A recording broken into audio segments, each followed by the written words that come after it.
Hi, today my plan is to talk about deschooling, which is one word that we use but for two different processes. And personally, it's something that fascinates me, both things. So, on one hand, deschooling is what your child will go through when you decide that he or she will no longer attend a conventional school. And obviously, every deschooling process is individual because it depends on the personality of your child, his and her experiences, but also the amount of time spent in school.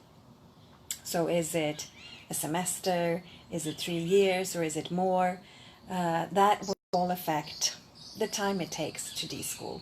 So what is deschooling for kids? That is basically a process they enter when they disintoxicate and they heal from all the wounds that they've had and developed during the time that they've been at school. To put this in a bigger context, when you go to school, you are no longer you're no longer in charge of your own life. You don't have the right to decide what to do with your time.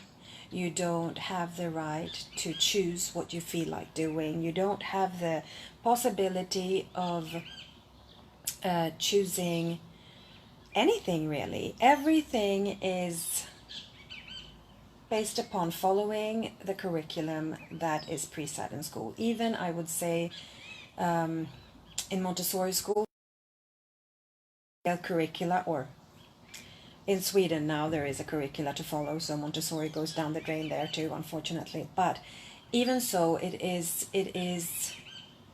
something that has been predefined from like the content. This is what you can access. So even in Montessori there is a limitation, okay? And so when you have to give up your freedom to choose, your freedom to do what you want with your time, your freedom to decide with whom to socialize, basically you're giving up your human rights. You're giving up your autonomy, your independence, and suddenly you have to do what someone else tells you to do, where you have to sit, when you can go to the bathroom, what book to use, what page to be at. All this is predefined and decided by an adult.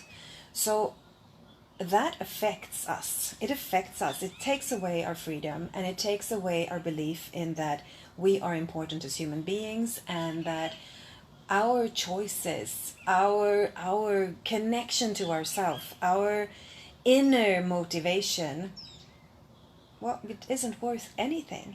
So when a child gets back to that freedom and gets access to all of that freedom, it can be really confusing for a child. And what you will see as a grown-up can depend a lot, but many people do report something that looks like depression or lack of initiative, lack of creativity, lack of knowing what to do.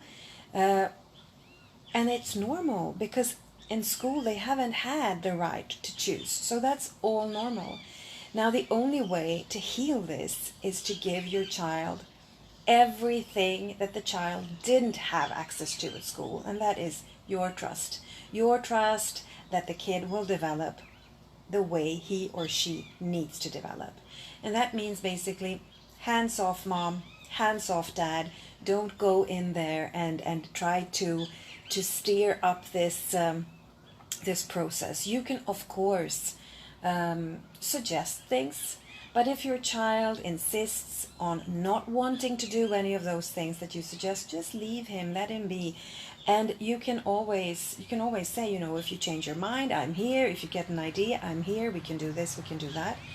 But if your child decides only to be on computers or whatever it is, that needs to be respected. And that is the way that your child can heal. I had to go through this with my son.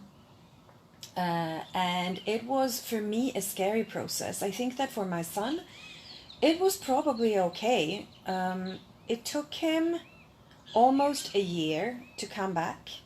And so for a year, I, as a mom, had to watch him basically only want to read or be on the computer. It was like those two. He didn't feel like going out. He didn't feel like playing with his friends. He didn't feel like doing anything. And a lot of the time he was angry or frustrated.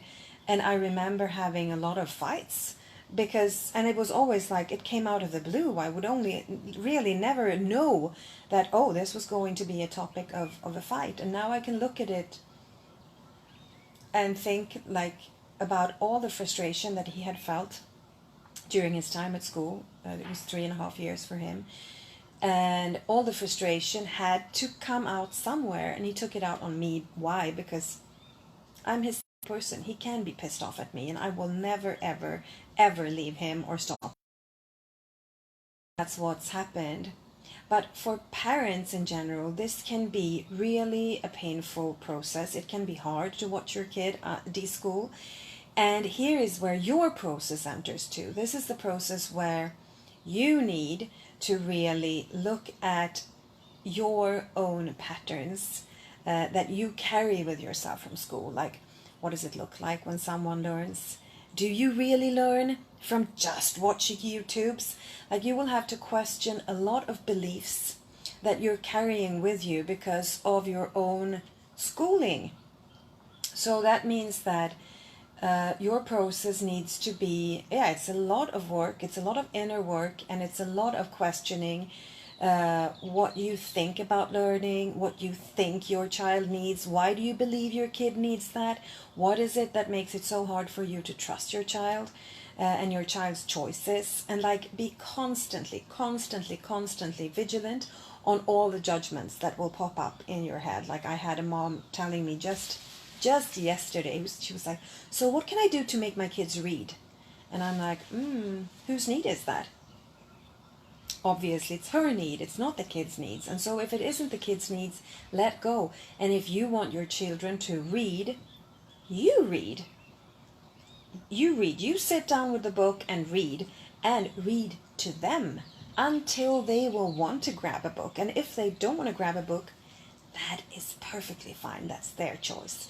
So these are the two different kinds of deschooling processes. And I personally believe that a parent's or an adult's deschooling process will last a lifetime. I don't think it is possible to get rid of all these programmings, because it's not only the school system, it's also society. And school and society, they are so closely related.